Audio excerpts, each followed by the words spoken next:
figure out the optimal line of play in this scenario, but I mean, these are tricky games. Even the best players will admit these are tough ones to figure out. Oh, wow. Okay. Boss's orders brings up the Comfey, Pat to the peak, and then knockout. Wow. It's interesting because, granted, we know the list. There's only 3 Psychics in Azul's list, 2 of them in the Lost Zone, 1 on that Sableye, 2 Clara, 1 in the Lost Zone, 1 in the discard. Running a little low on energies, but opted to leave that Psychic in play. Yeah, and now both Clara down. There are energy recyclers to get back the psychic energy, but yeah, this may be a gift for Azul. Now he doesn't have to stress about, oh, and there's another recycler going to the Lost Zone. Now he doesn't have to stress about lining up his next attacker. It's right there. Good little grip in Azul's hand, but the cards aren't really doing too much. It does have that last energy recycler, which is crazy to say. Yeah. If we see this, I think it's pretty much a given at this point that Kyogre's off the table. There's always game 2, Kyle. There's always game 2. 5 energy cards going back in. And this is kind of a nerve-wracking situation for Azul as well.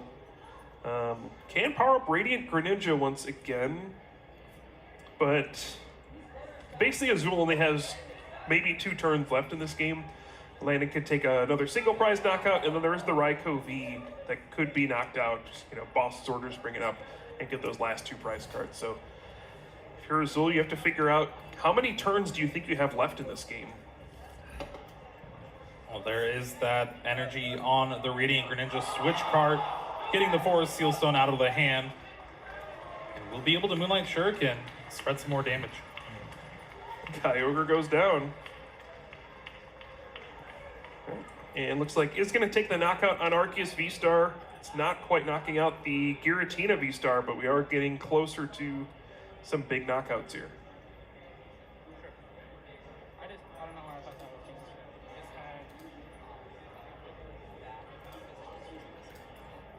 was I thought there was 200 on there. Maybe I was wrong. There's 130 on the benched Giratina. I think they're just clarifying the actual damage on the board. Just trying to sort out the damage. This is always a tricky part. It's also the dice you have to worry about sometimes. Math is hard, Jeremy. It is. Yeah. Yeah. No further commentary. Math is hard. Okay, so we're trying to kind of reset the situation here. Yeah, there was 200 on the active, so that should be knocked out. And then I believe there was, what, 130 on the Giratina, or was there 150? Looks like 150, yeah. Okay. That makes sense. It was 90 from a Moonlight Shuriken and then 6 from Sableye. The other 6 went on Bidoof. I think we said 4 earlier, that's why I said 6. Did you? Okay, sorry. All right, I think they were clarifying the math from the earlier Lost Mine. I think it is all good now, and I don't think that changes Azul's Moonlight Shuriken here. Yeah, I think just trying to figure out, technically you were wasting 10 damage if you knock out the active. It's only got 80 HP left. And if you're going to attack with Sableye to follow this up, do you want to, optimize your damage, You could just knock out the active and get some prize cards. Maybe that is more important to fish out some resources. But if you're talking about like pure damage output as the game progresses, you are kind of losing out on 10 damage if you knock out this active. Because you could clean it up with Sableye, which is able to spread damage precisely everywhere. I think everyone's just clarifying again. Remember, this is the penultimate round before we get into our top 8. Everything is on the line for these players. That playing the entire weekend to try to get up to this point. You got to make sure everything's good. Yeah. I am a bit worried about Azul's resources at this point in the game. Yeah. I think every recycler is gone, every Clara is gone. There's lots of Mirage Gates gone at this point. Attackers are gone. You know, there's a Sableye at the... Well, there's 2 Sableye out, but there's no way to attack with the second one anymore. So what are your attacks going to be to close out this game? You do technically have enough energy left to attack with Raikou V as potentially your closer. So I think they're rewinding to the point, and it does look like it's going to be a warning for both players, just trying to keep track of the game state. Okay. Well, clearly there's something I missed. Yeah, it was the extra 2 damage counters on the Giratina. So I think because of that, okay. We're going to bring up the Sableye, and Lost Mind is going to actually spread some damage here. Like you said, maybe take the knockout, save 8. that extra damage counter. 8 there, 4 to Giratina. Yeah, that's 190. So And yeah, hey, that 190 means, is that means perfect math. a Moonlight Shuriken will take it out, yeah. Okay. Glad we got that sorted out. Yeah. All right, Landon's going to start the turn. Arceus V-Star in the active, has the Professor's Research, going to draw a new hand of 7. Yeah, you could see what Azul's plan is to close this game out, I think, here. The Sableye is going to go down. Next turn, you can Moonlight Shuriken with Radiant Greninja, knock out the Giratina, and then put 90 on the Arceus V-Star. And then hopefully you can attack with Raikou V to close out the game. And we'll see what happens. Double Turbo Energy on the Giratina. It's going to be an easy resource to get rid of for that Giratina's V-Star attack. Taking the knockout on Sableye, but Giratina V-Star is going to get knocked out with this Moonlight Shuriken. That means Arceus V-Star is going to have to do all the work. Okay, so 2 up prizes yet drop. Both players now hyper aware of everything that's going on. Oh, wow. Oh, okay. I was about to say, I think Azul just had game, but because the Bidoof has careful consideration, you can't do damage to it on the bench. So Echoing Horn is not an out here. Yeah, he's looking to see if there's is there a Squovid in here I can pick on. I was curious what you were doing. I still think Echoing Horn is the card you take here. I'm not smart enough at this point to do the math on how many benched Pokemon there would need to be for Raikou to follow up for a knockout, but Echoing Horn does give you plus 20 damage in that situation. And it looks like Echoing Horn was the choice. Nest Ball to the Lost Zone. Azul's hand's not very good. Yep. And these are the real tough games with these Lost Box decks. You are running low on every resource. Any slight mistake can cost you the game. You need to remember exactly how much of everything you have used. Azul's gonna do his best. Another Moonlight Shuriken gets 2 prize cards. 1 switch card is left in there. Boss's Orders Choice Belt, able to take the knockout on the Raikou. That'll do And it. Landon coming back from behind, able to take game 1 here against Azul. Yeah, Choice Belt, a card that has gone in and out of Arceus decks. And, you know, this weekend I've seen a lot more Choice Belt than before, and paying off there, that was a game winner. Yeah, the 1 Choice Belt in the list, able to save it until the very end when you need it the most. And Landon is just 1 game away from going to 35 match points. Whew. That was an intense game, Jeremy. That was very intense. I'm glad they were able to resolve the damage counters. I think it was just miscommunication. Azul went 60-60. I think Landon 60-40, and then just missed the 2 damage counters. Sometimes it's just hard to add up the dice. Very, yes. Yeah, I think I'm glad it got resolved. Yeah. Yes. But yeah, this is an interesting matchup. Still, we have not seen an Aqua Storm. We'll see if that changes here. But yeah, you can see an interesting approach to the matchup from Azul, favoring attacking with Radiant Greninja multiple times.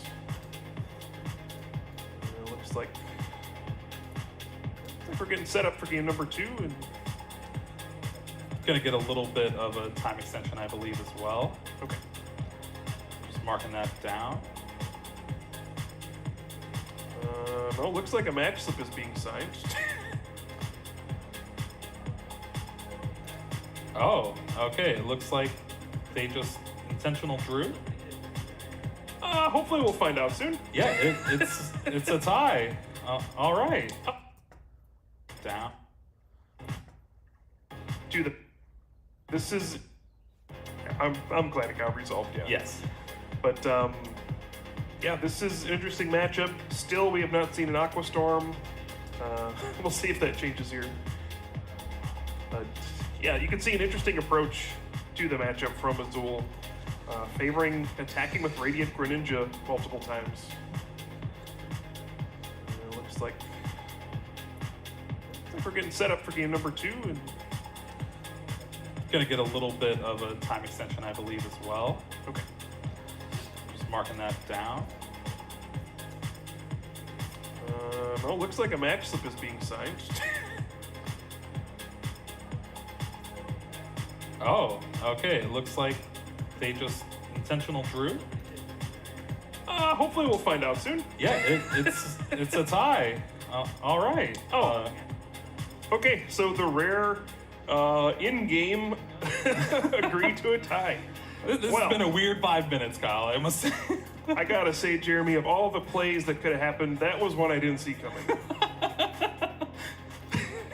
Players just looked at both of their hands like, all right, do you just want ID? Yep. Huh. All right. Okay.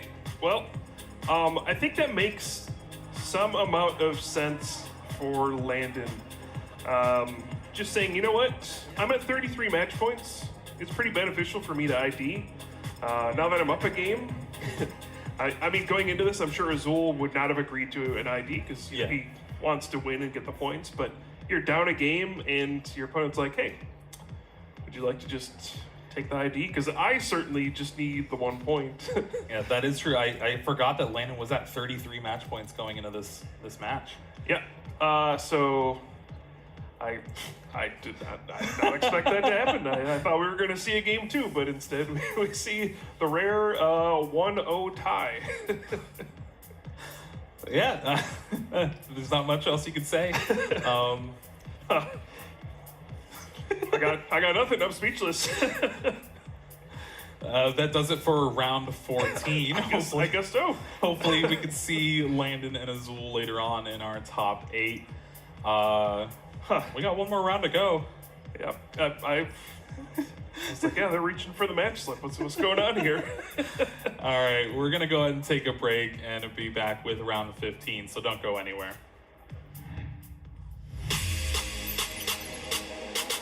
I'm Claire Toteris. I'm from Seattle. As well, Zigzagoon KOing Comfey and the Super Zap Cannon gets rid of that Cramorant, and Polaris has won the Oceania International Championship. It feels really good. It means a lot. It means that I'm going to EYC and I'm top 4 now, I think. My strategy was to go second every game, most games, because I want to get the Melanie, Water, Catch Lightning, and attack with Vigavolt turn 1, so I can item lock them, and they can't do as much. It worked out really good. I'm worried about facing Yuichi, because he's really good. I don't know, but I think it'd mean a lot.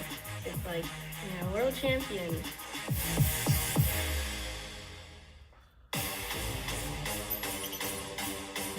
My name is Remy Lorenz and I'm from San Francisco.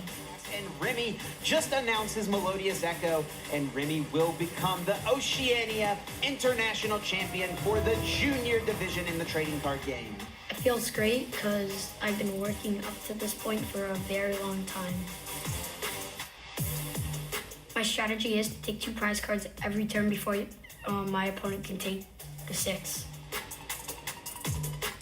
I'm worried about facing Kingsley, Prince, Edison, Robert, and a couple of other people because they're just all good. I am planning to be at Worlds, and I am confident that I'm going to become a world champion. It would mean a lot because it's everything I've worked up for the last 5 years I've been playing for.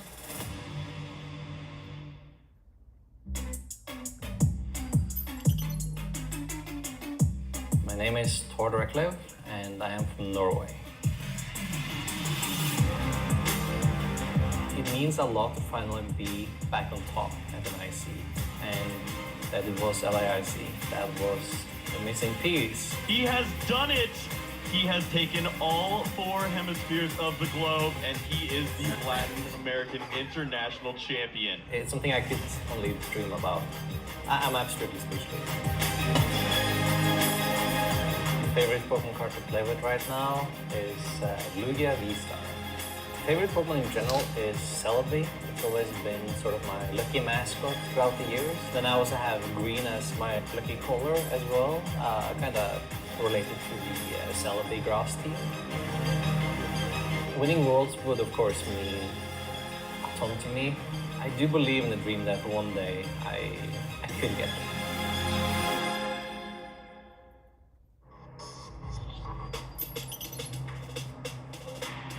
My name is Yuichi Matsuri, and I'm from Australia, Perth.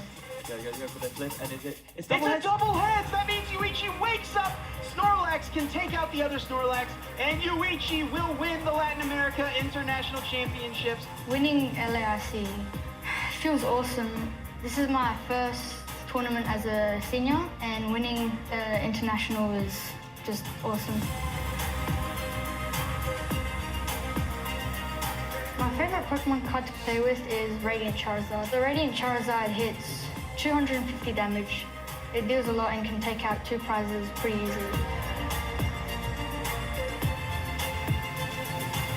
Winning Worlds would mean the world to me, especially winning it in my home country. I feel confident in becoming the world champion because I've just won this international and I feel like I can do anything.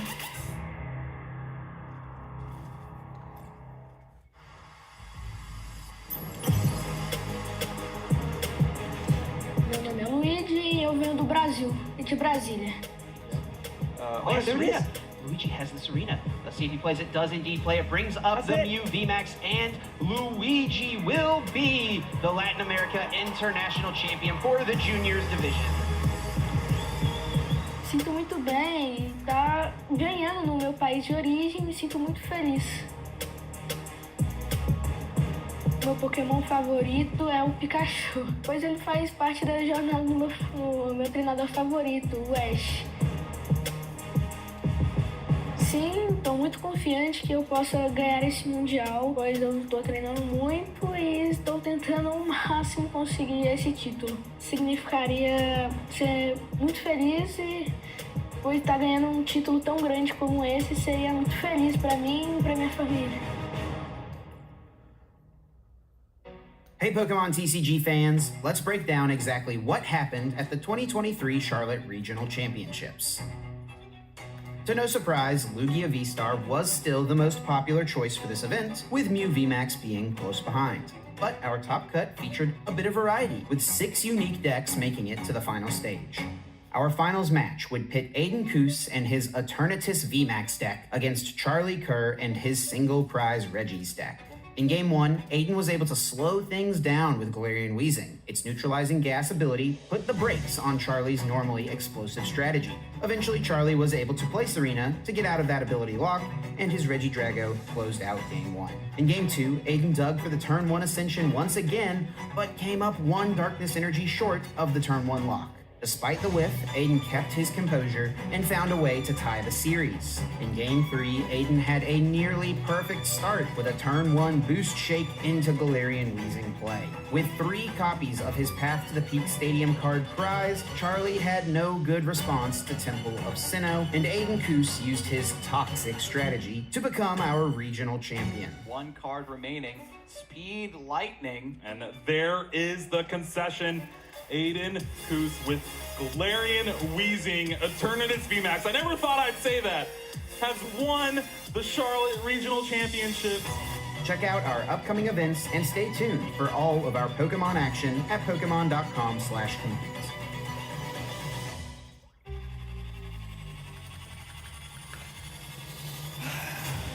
Hey traders, I hope you drew your ordinary rods because we're fishing out some key memories of the Vancouver Regional Championship from this season's discard pile. Mythical Mew and Legendary Lugia clashed throughout the weekend in many of our featured matches. Decks such as Regigigas, Goodra V-Star, and Arceus Duraludon VMAX also tried to find success. A Lugia V-Star was the deck that blasted its way into 6 of our top 8 spots, alongside a lone Duraludon VMAX and Goodra V-Star. Only 2 Lugia remained in the top 4, one of them destined for the finals. Ian Robb and Daniel Zoe battled out the mirror match, with Ian Robb emerging victorious after solidifying a strong 2-0. Daniel cannot do a thing about it. Ian would face off against Kobe Kawasaki and his outlier Goodra V-Star deck in the finals. We're finally down to the last 2 players. They've been whittled down through over 500 players. Ian Robb was fighting for his 5th regional win, but felt it slipping as Kobe took game 1, showing off boss's orders that would secure the win on board. Game 2, Ian fought back, overpowering Goodra, and took too dominant of a position to lose. In Game 3, Ian found himself taking multiple knockouts back to back. Kobe tried to trail back, but Ian Robb was able to seek out boss's orders and take the final knockout, making Vancouver Ian Robb's 5th regional championship win. Check out our upcoming events and stay tuned for all of our Pokemon action at pokemon.com/compete.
Hello everyone and welcome back to the beautiful Portland, Oregon here for Portland Regionals for the Pokemon TCG.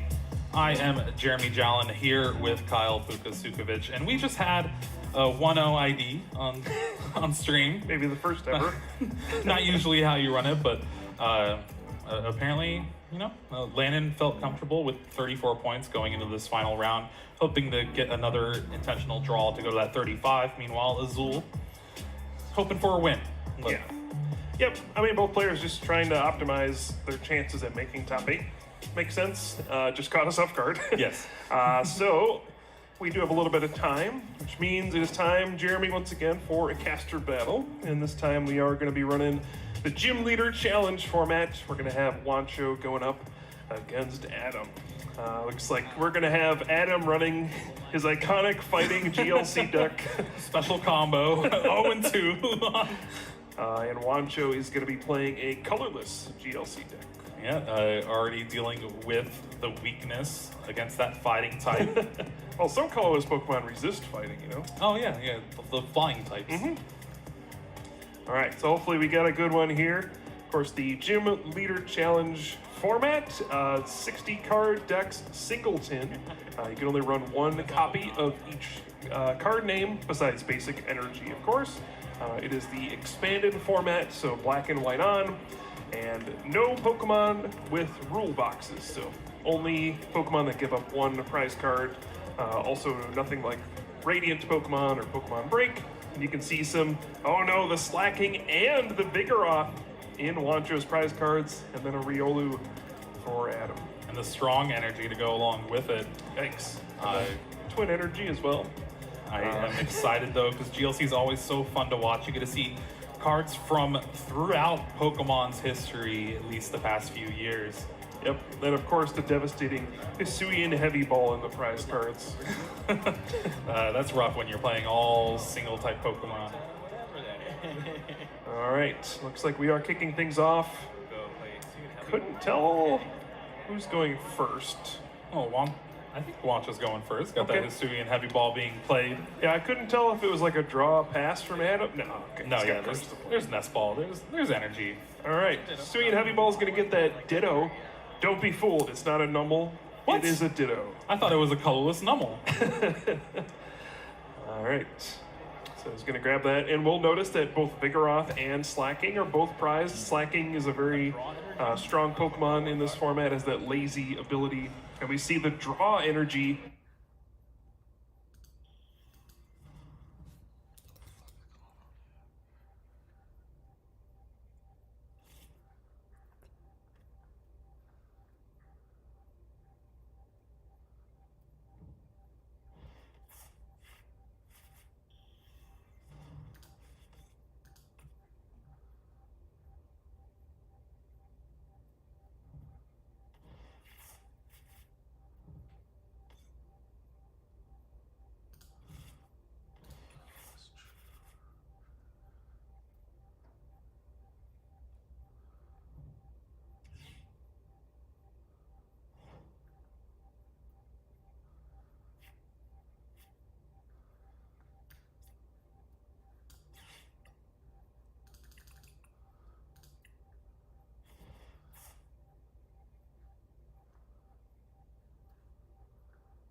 In Navy SEAL training, there is something called drown proofing, where they bind your hands behind your back, tie your feet together, and drop you into a 9-foot pool.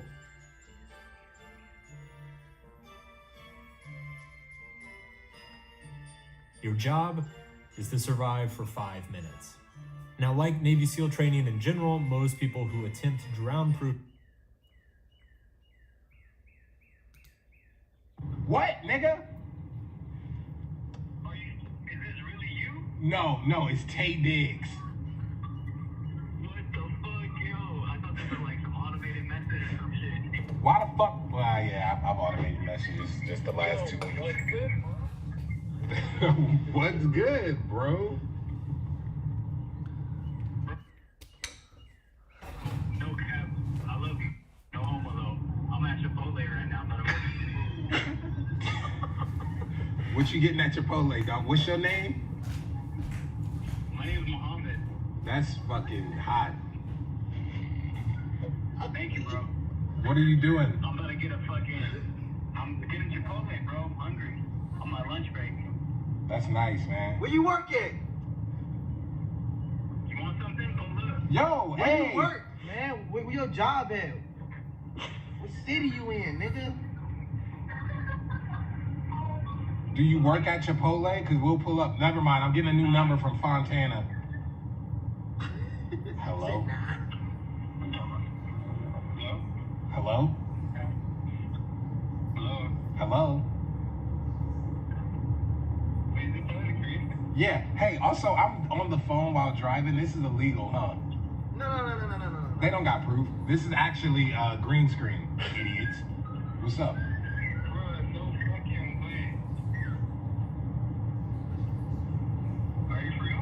Are you for real? Nigga, it's me.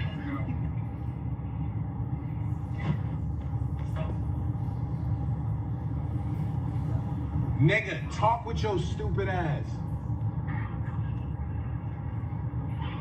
They did it again. Oh, I have the other nigga on hold. Yo, Muhammad.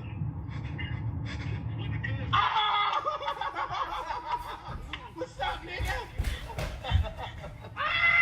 You stayed on.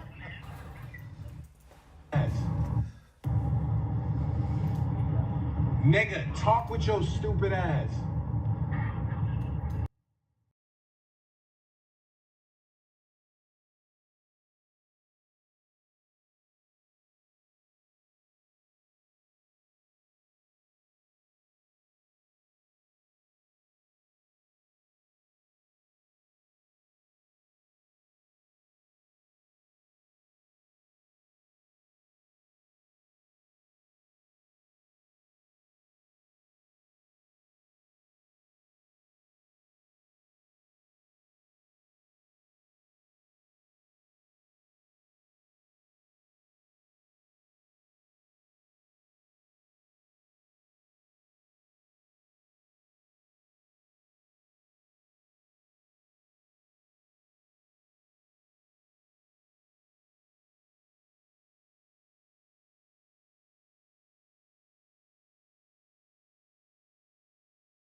Yo, that was so insane.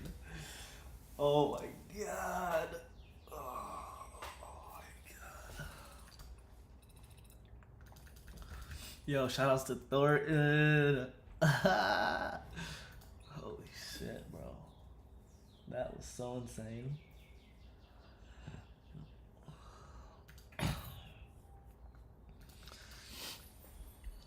Yeah, Thornton MVP for sure. I need to fit like a cologne in here or something. I feel like I need a cologne.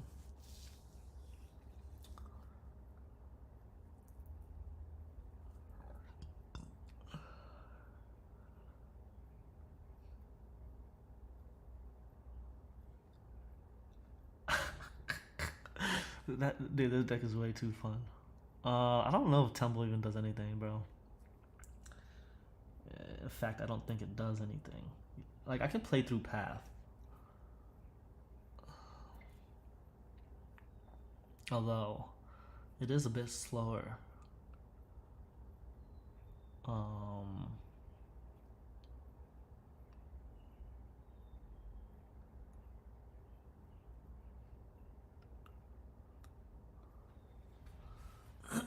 Dude, Thorn's so good that I want to play 2 of them, man.